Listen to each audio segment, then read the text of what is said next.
This week on Dig Me Out.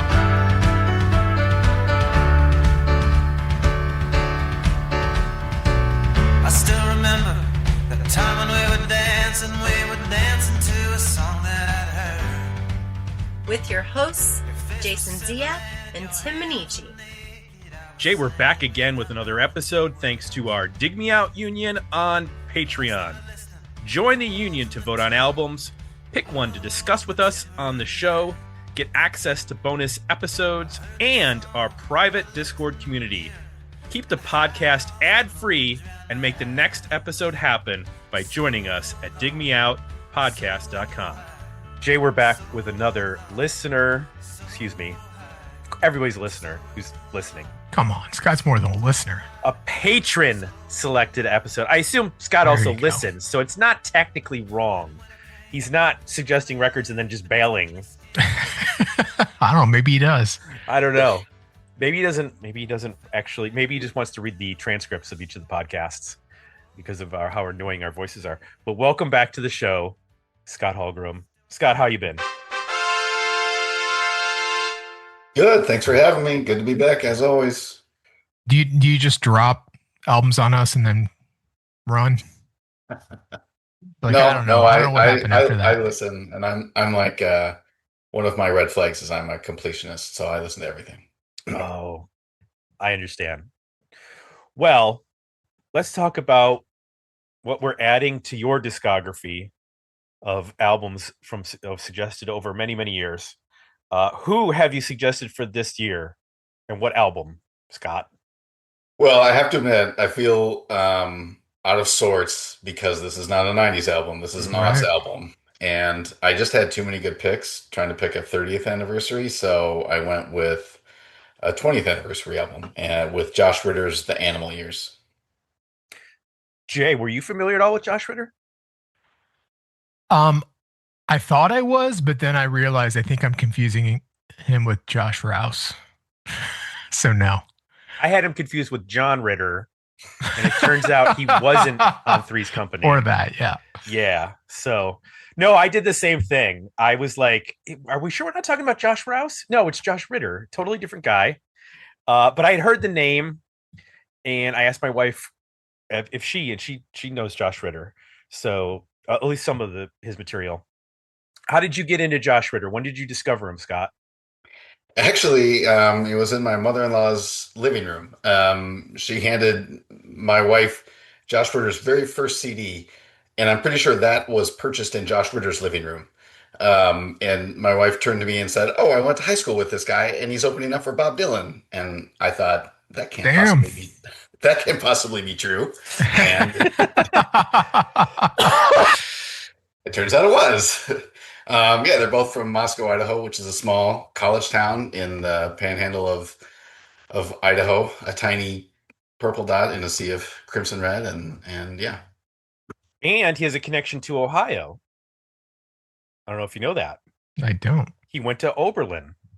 Oh, shit. When you said Ohio, I thought that that was laying back there in the back of my mind. I almost said Oberlin. Yeah. If a musician is from Ohio and we don't know them, like they're not from Cleveland, Cincinnati, they probably went to Oberlin. Yeah. Because it's a very liberal college, and I'll tell you how liberal it is. When so he went to school starting in 95, he graduated, and then he went to Oberlin College. Both of his parents are neuroscientists. So he was studying in the neuroscience program. But because Oberlin is a liberal arts college, you can create your own major if you want. So he created a major called American History Through Narrative Folk Music, which sounds like the kind of thing that would get you made fun of when you explain that to somebody. Like, what'd you go to school for? To be a doctor, lawyer? No, I'm American History Through Narrative Folk Music is my major. Like, oh, great. How are you going to turn that into a career? You're going to turn it into a career by opening for Bob Dylan. There you go. It's like that's the kind of major that you can have if you do it as thoroughly and completely as Josh Ritter does. Yeah. Yes. Yeah. So go on. While he was there, he's 21 years old. They have a recording studio on campus, and he recorded his first album there. After he graduated from Oberlin, he moved to Scotland, and he studied at the School of Scottish Studies he studied at the School of Scottish Studies. That's repetitive, but for 6 months. Then he moved back to the States to Rhode Island, and he was playing open mic nights in Boston. I guess this would be the late 90s. And he met an Irish musician named Glenn Hansard. And they kind of got on well together. And he said, "Why don't you come to Ireland? I've got a band there called The Frames, and you can open for them." So he meets Glenn Hansard before Once. This is before Once breaks big. Yeah. And he ends up doing that. So It'd be like after the first Frames album. yeah, first or second, like Fitzcarraldo, I think, is mid 90s. Yeah. They might have still been the Frames DC at that point. They hadn't officially changed their name. Then he went on to record his follow-up album, Golden Age of Radio. And Scott, you were right there. You just popped away and came back. I pushed the wrong button. Okay. Pushed the wrong button. Yeah. While he was promoting that record, which he had recorded in studios and his friends' basements, an independent label called Signature Sounds heard him and said, "Hey, we'd like to re-release the record. Can we remaster it and then put it out?" And then they did, and he actually had a moderately hit single in Ireland. Word of mouth happened, and former Frames guitarist Dave Odlum ended up producing his third record, Hello Starling, which made it to number 2 on the Irish charts. And he said he didn't really understand that he was this big in Ireland until he went there to play and do some shows, and people in other bands were covering his songs. And he was like, "What is going on?" That's got to be weird. That's pretty cool, though, that you're like, Yeah. you walk into a foreign country and people are playing your music. Right. From there, it's a lot of like, slowly moving up in terms of like playing folk festivals and continuing to make more albums. He ended up signing to V2 Records, and they re-released Hello Starling. And then in 2006, he released his fourth album, The Animal Years, which was the first, the first new release on V2. And then he did a live album and DVD called In the Dark Live at Vicar Street. And then in 2007, released The Historical Conquests of Josh Ritter, which is his fifth album. Stephen King wrote about The Animal Years in 2006 in Entertainment Weekly because he was a big fan of Josh Ritter. Damn. He ended up going on shows like David Letterman and later with Jules Holland. After that, all of his albums have been gotten reissued and stuff like that. And he has continued putting out records. In 2010, So Runs Away the World. In 2013, The Beasts in Its Tracks. 2015, Sermon on the Rocks. 2017, Gathering. 2019, Fever Breaks. 2023, Spectral Lines. 2024, Heaven or Someplace Is Nice. And 2025, I Believe in You, Mr. Honeydew. He's had a band that since the 2000s, that he calls the Royal City Band. And it's a group of musicians that play with him on tours. And he, let's see, what else has he been up to? He's written a novel that was published in 2011. And his second novel came out in 2021. And yeah, there's a lot more. I'm not going to get into everything that he's does, but he's done a lot of other stuff outside of the music and whatnot. So you can go check that out. And then, of course, as mentioned by Scott, opening for Bob Dylan, that's kind of that's pretty amazing. Yeah. It's not like they just pull people off of busking on the street to open for Bob Dylan. So I had not heard of him, but some patrons maybe did. Let's find out. Gavin said I've never heard of Josh before, so I went in blind. I enjoyed the first 3 songs. He's a good singer, but then things got a bit country, and I hate country music. But I've gone an EP as there is still plenty here for me. Good background music around the house. I understand what he's saying about that. Sometimes you like to put on like some coffee house style music, I would describe it as. And you know, It's a Sunday morning record for sure. I was reflecting on that today. exactly.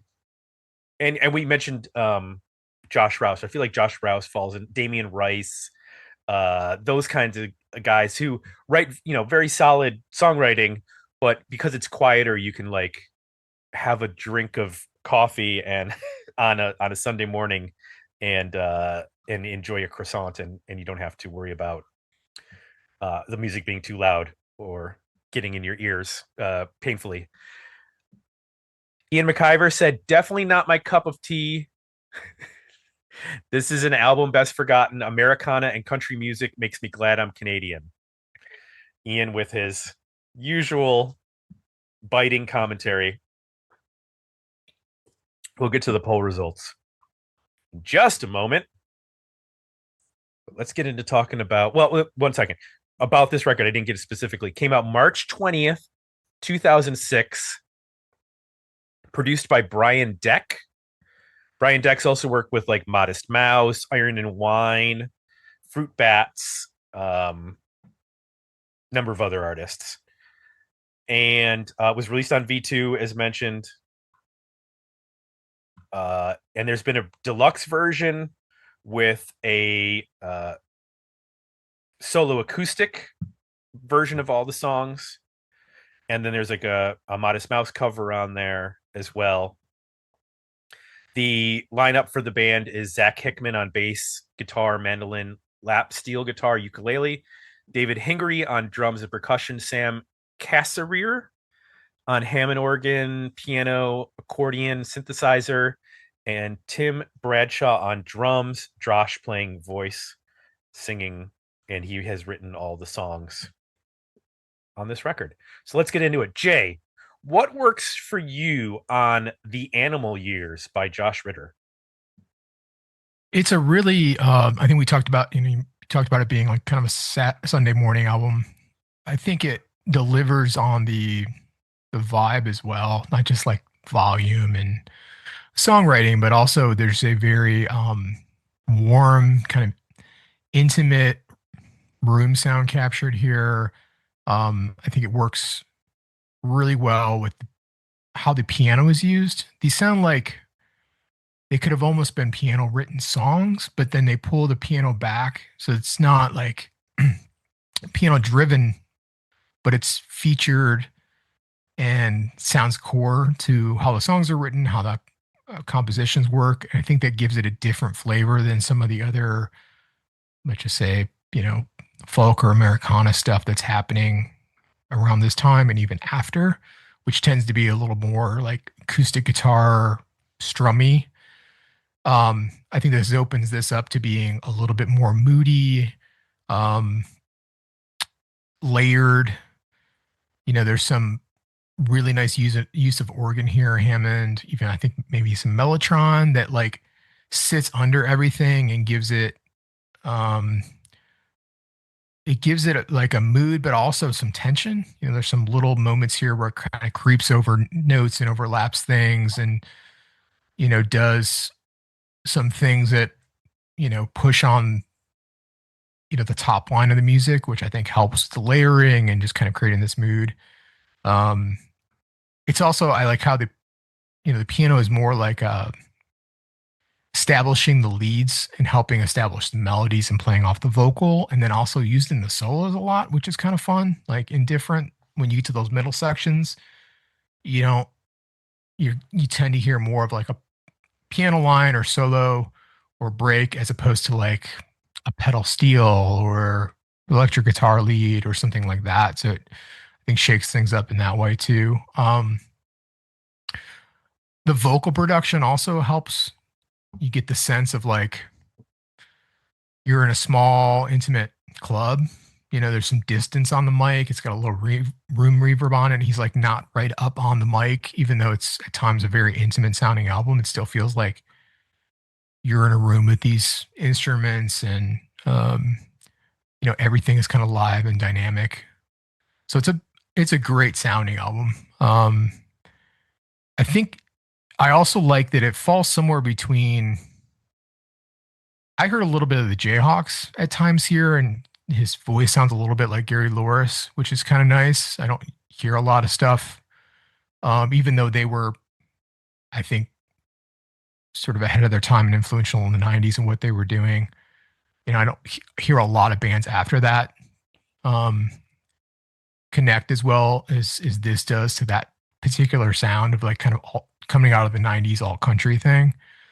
I also heard some, I can hear, I think the way he phrases is probably closer to Dylan, but like musically, again, the sound of this record at times sounds to me more like Moody or Springsteen, like either Nebraska stuff or even like some of the 80s stuff where he starts to use keyboards and like organ underneath. It's not the big bombastic Bruce stuff, but even some of the piano lines and things, there's moments where it's like, oh, like, yeah, I could hear this being a Springsteen song. So there's some familiarity, I think, in there that I'm picking up on and enjoying. It's leaning into inspiration in parts of this genre where maybe some other artists don't. To me, it doesn't lean as far into country as some of the other, I think, artists I even like quite a bit.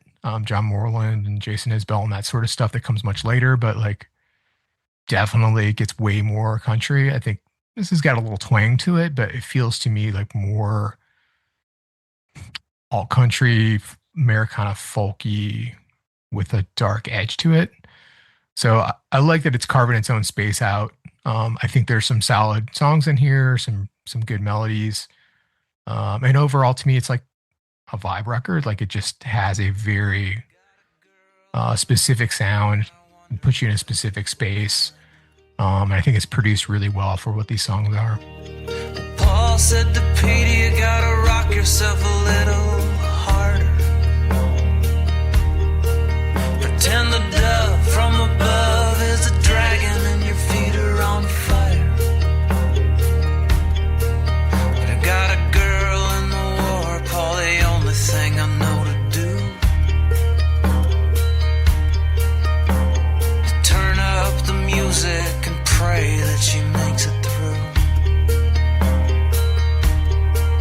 Because the keys to the kingdom got locked inside the kingdom. And the angels fly around in there, but we can't see them. And I got a girl in the war, Paul, I know that they can hear me yell. So that's what worked for me. For you, Tim? I agree with you that this is a great sounding record. Everything is arranged perfectly. Like you mentioned about the piano, there's like I will highlight the song Monster Ballads, has some really cool piano. It also has really weird synth stuff happening underneath, which I really like that they added that. It's something I did not pick up until I put headphones on. Like you can kind of hear something through speakers, but then when you put the headphones on, you hear this like this processing that's happening. It almost sounds like, but it's this synthesizer loop or something that's underneath, just not something you hear in a lot of singer-songwriter music. And I think that's one of the things I always find like a little disappointing, is that there's not a lot of pushing the envelope with singer-songwriters. They often stick to the basic format of guitar, vocal, bass, drums, maybe add a piano or an organ. But when you add something unusual like that, it makes my ears perk up. The ones and the zeros bleed and make some noise. And when you're empty, there's so much space for them. You turn it off, oh, then a still small voice comes in blazing from some vast horizon.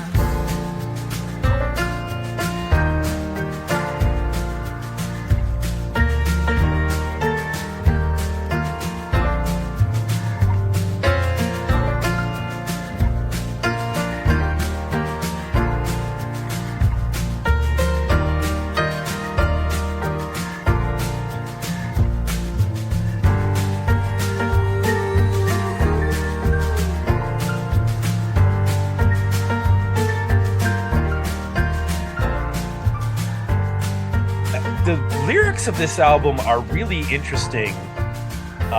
There's a lot of allusions to war and stuff. So I know this was released in 2006. So I mean, we're still in the Gulf War at this point.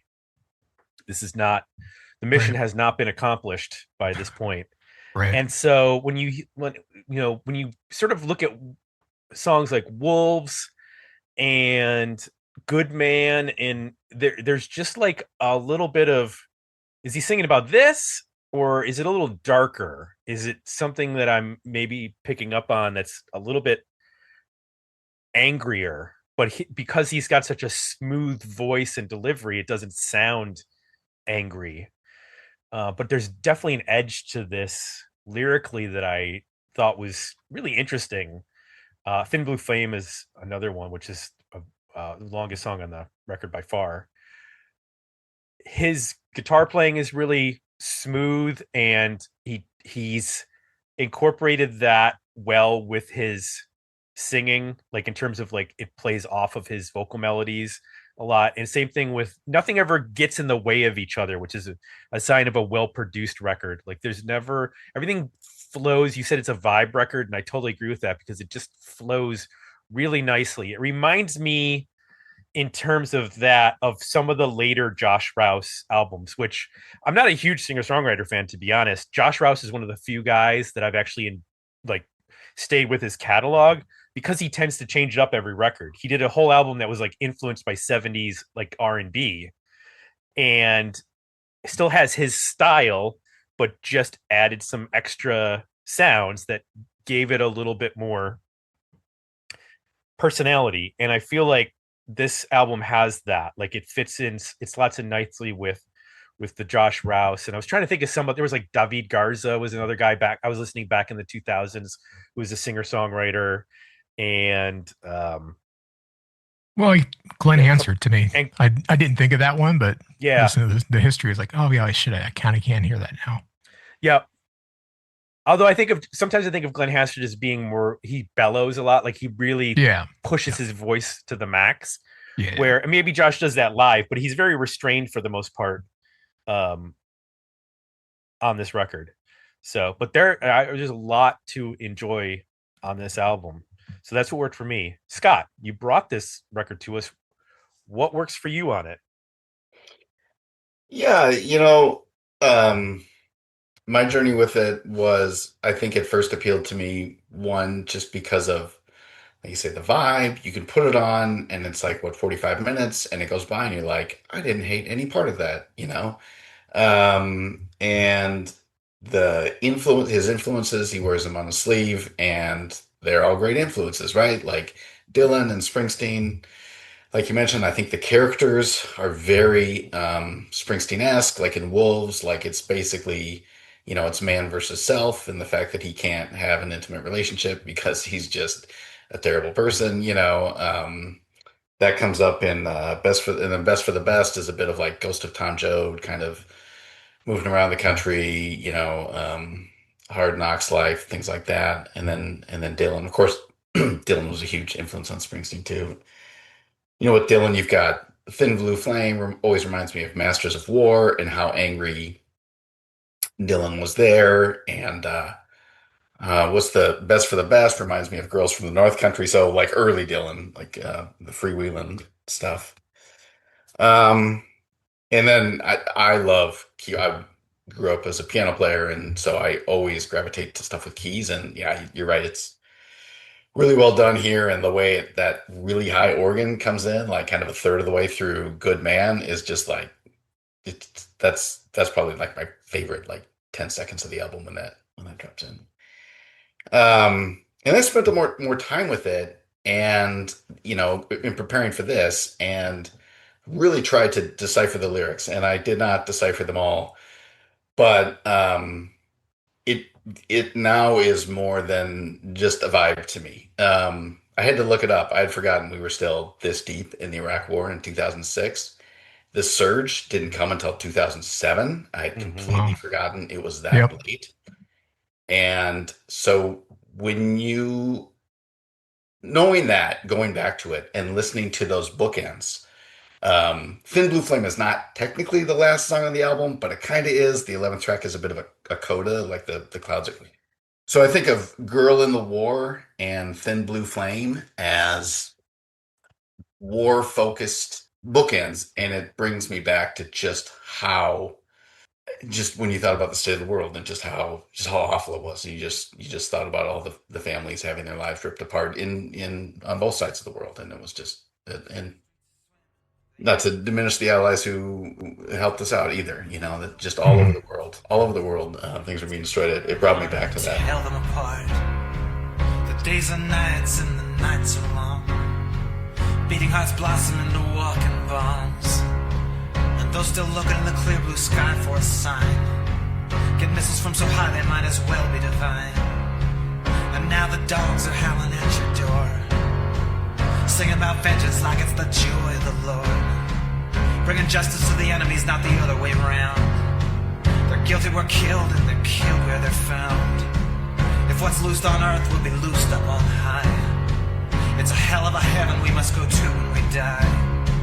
Or even Laurel begs Hardy for vengeance, please. The fat man's crying on his hands and his knees. Back in the peacetime he caught roses on the stage. Now he twists indecision, takes bourbon for rage.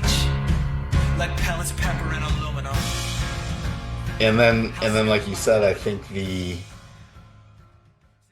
sounds of like things like those small sounds like you were talking about in Monster Ballads, they're there in like Thin Blue Flame. Like if you listen to that loud on headphones, there's like things being knocked over, or like I don't know if he's like hitting his foot or what, but it's really rich and layered, and you can appreciate. I can appreciate this on the vibe level. Throw it on Sunday morning while I'm doing something else, or I can like sit here and try to figure out what he's talking about with Laurel and Hardy, or like Egypt, and like try to take a trip with him there. Yeah. Go ahead.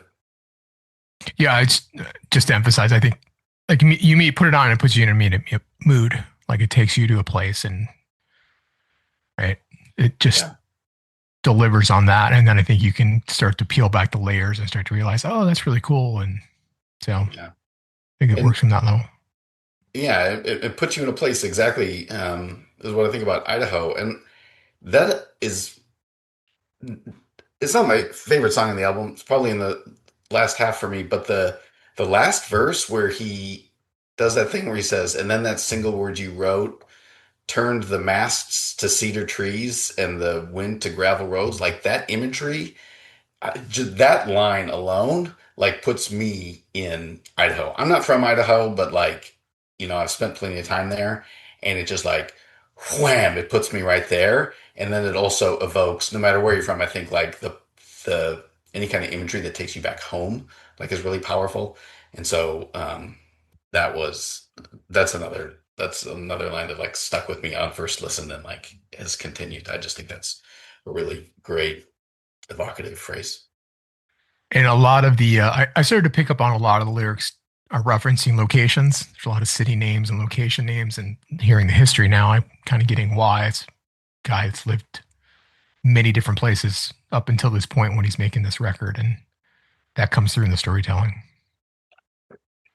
It has this soulfulness that it's not an R&B or like a funk or that kind of soulfulness, but there is a soulfulness to this, and his voice, I think, because he has a quality to his voice that it's not reedy sounding. It sounds like chesty when he's singing, and maybe that's why. But I think that's one of the things that why I don't always connect with singer-songwriters, is because I don't love just the sound of their voice by itself. And he does a good job, or he has the right voice for that, where it sounds just a little bit not thicker, but just has more resonance when I hear it. Well, I think he's also filling out more with layers. Like there's more, like I started to pick up on, there's a lot of like using toms, which give you this like warm mid-tone, as parts of the key parts of the rhythm. There's I think a lot of stand-up bass going on here, where you're getting that like a lot of that mid-tone, really warm bass going on. They do a good job filling in the mid layers and the warmer tones to then can't complement his voice. So it's not a record where, often in the genre, it's all about the voice and a guitar. Like it's stripped down, to core elements, and then they'll augment that with like a pedal steel or a second guitar or organ or something. I mean, I think this is constructed at times more like a John Bryan album than I mean, it's not that far extreme from an orchestration standpoint, but to me, I'm hearing layering that would be closer to something like that than a typical Americana, singer-songwriter record. What doesn't work for you on the record, Jay? I mean, it's a little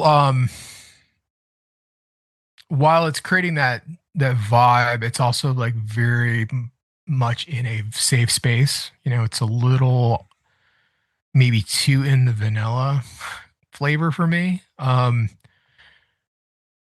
more I listened to it, the more like the hooks started to grab hold, and I was hearing the layers, and I was really like getting more and more into it. But my first couple times through it, I just struggled to really like either grasp a song or grasp his voice, because his voice is more it's kind of understated. It's not even, like I said, the way it's produced. Like he's not like right up on the mic. He's not bellowing. He's not belting.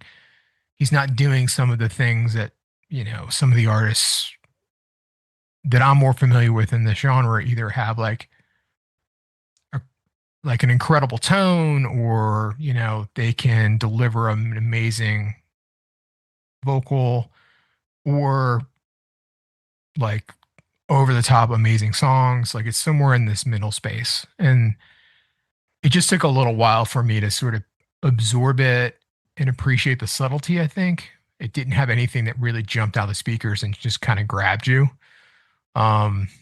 Did Goodman grab you before you got to that part? I'm just curious because I just feel like that's such a which part? Goodman, or I just thought that the song. Yeah, I mean, I was starting to pick up on stuff, but it was even like a Josh or Jason Isbell record where you're like either like right away like his voice grabs me, or there's a hook or something that like then brings me in.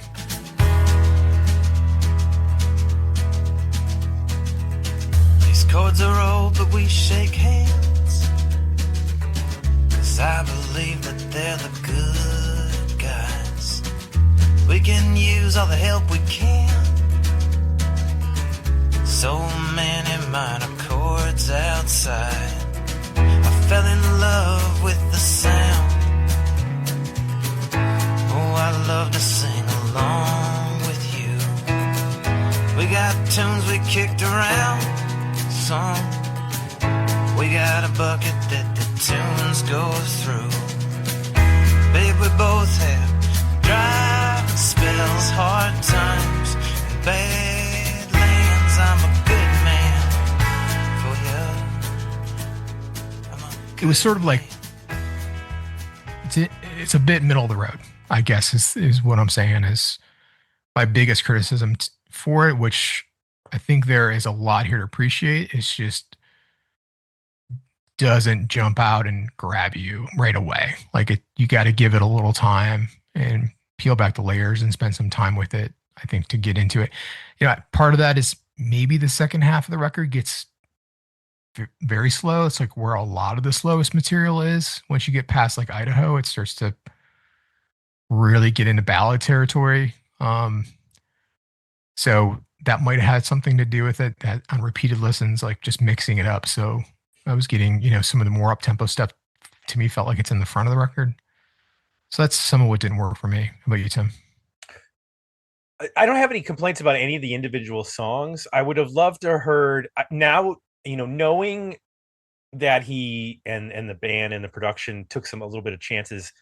I would be curious to hear like what would happen if you ran the drums through some sort of a different sound, like made them sound like tin can small for half the song and then bring them in, like that kind of stuff, like playing around with how you're producing different instruments just to separate it a little bit from the singer-songwriter production style that this starts to get away from with the use of the synthesizers and stuff like that, but just pushing it a little bit more, because I found that when I listened to it with just speakers on at my desk, it wasn't as something that I paid attention to as much. But when I put the headphones on and I could hear everything, I was like, okay, so this is a headphones record, really. There's a lot of little intricate details happening that I couldn't pick up just through normal speakers, or I heard them, but they were just like blips. And when you put the headphones on, then you can really hear the whole stereo space. So honestly, it was just that. Like, I just would have appreciated a little bit more pushing the envelope with regards to the production, because I mean, I get it. With this style, there's not going to be a song where he sings through a bullhorn with distortion flowing in the background. Sure. I get that, but there's other ways to come up with interesting and oddball production choices, even using an electric guitar here and there in a way that would be unexpected might be cool. Like something affected, like with a tremolo or some delay or something like that, would add some texture to parts where I feel like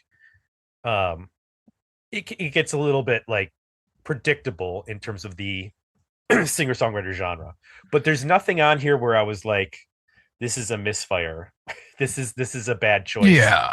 What you've done here, and I don't want to listen to that again. It all flows nicely.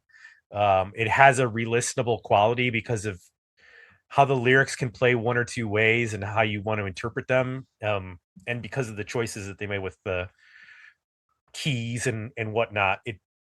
All the songs have an individual vibe, but I'm always going to push for a little bit more weirdness. Well, yeah, I think actually back to your question, Scott, about like where on the record, on my passive listens, where I really found myself like it grabbing my attention the first couple of times was in Thin Blue Line, where it's almost like halfway through that song, he starts repeating that cadence and the toms start building. And you get to a crescendo where then the organ gets really dissonant. Like it's the most dissonant part of the record, where you're like, oh shit, where are we going now? And that really got my attention and made me like re-engage of like, okay, this is suddenly like I don't know the pattern anymore. Like this is going to a place where I didn't expect it to go. Now that's really almost the end of the record. You got one song after that. Right. But that definitely, I think, also maybe to your point, Tim, was a point in the record where things go off script a little bit, right? He gets intense, the cadence changes, there's a drama there, there's a dissonance there that merges. I think a couple more moments like that on the record would have been helpful for me. Just like take a slight left turn and then pull it back, just to make it feel a bit more dangerous. That almost has a Bright Eyes feel. Yeah, like that lifted story of the soil, or whatever that album is called, where he did a little bit more with the orchestration and drama, I guess you would say. Like that song has that. His voice starts to carry a little bit more intensity through that section. Yeah, you're like, okay, exactly. like. Is there anything that doesn't work for you, Scott? I think before like the last month where I really started to try to dive into it, it would have been that, yeah, it's a little bit like you put it on and you do some other stuff and 45 minutes goes by and you're like, that was fine, like that was, but right now that I've really puzzled over it and spent some time with it and tried to take it in, like I think the weakest song is like In the Dark, but it's fine. That's the only song that's still like, okay, it's fine, whatever. Everything else I have a pretty good appreciation for. So basically the short answer is no. Okay. Which is fine. You're the suggestor. It can be a record without any issues if you so choose. Let's get into our overall rating and see where we land. Jay, how are you going to rate this? Worthy album, better EP, or decent single? I think it's a worthy album. I don't have every song highlighted, but the ones I didn't, they're not like terrible songs. It's sort of more, you know, like In the Dark is a good example. It's super slow and mellow. If I listened to that on its own, I would be into it. But there's something about like the way it's placed, like in the middle of the record, and it's followed by another slow song, and I'm like, oh, okay, we're getting like really quiet and slow through this section. So I'm more knocking it based on like the flow of the album versus, oh, this song is terrible. Because there's a Mellotron part in that that's super cool. So, my critiques of it are more, it's not perfect. I think it could go a little weirder and still really work, and probably for me work better. But I think for what it is, it's definitely it's an album I would recommend to other people that like this genre and are looking for artists that maybe they haven't heard before, especially people who are like maybe more into the modern version of this genre and, miss this. I think this would be a gem to go point out. And like I said, I think it hits a sweet spot of, if you're in the mood for this, if you want this kind of vibe, it's going to deliver it. It's going to be accessible to a lot of people, right? So if you're hanging out with people or something, it's something you can put on and everybody's probably going to be into it. But it's also unique enough that, if you spend time with it, you can pull apart the layers. So I think it's a worthy album. It's not perfect, but I think it's better than an EP. So worthy album. Where you at, Tim? I agree with you. I think just to put it on and listen to it and enjoy the ride, I think it's a worthy album. I think if you're worrying about how am I going to fit this into a playlist, or am I going to pick songs for someone to listen to, you might go with an EP. But I feel like you could choose different songs for the EP based on how you're feeling. So if you're in a sad mood, you could pick 5 slower sad songs. And if you want a little bit more energy, there's definitely some mid-tempo stuff that I think works. And anybody who's a fan of any of the artists that you and I have mentioned, through Josh Rouse and Bob Dylan, and I would imagine like modern artists like an Ed Sheeran would, maybe somebody who listens to him would be interested in this. I don't know a lot of other modern like folk / Americana singers. Can or whatever his name is. Yeah, there's a bunch in that space. Yeah, I'm not 100% sure, but there are definitely. I'm not in the loop with what the youth are listening to for their singer-songwriters, but I know that they're out there. Benson Boone's not a singer-songwriter. Hozier, Zach Bryan.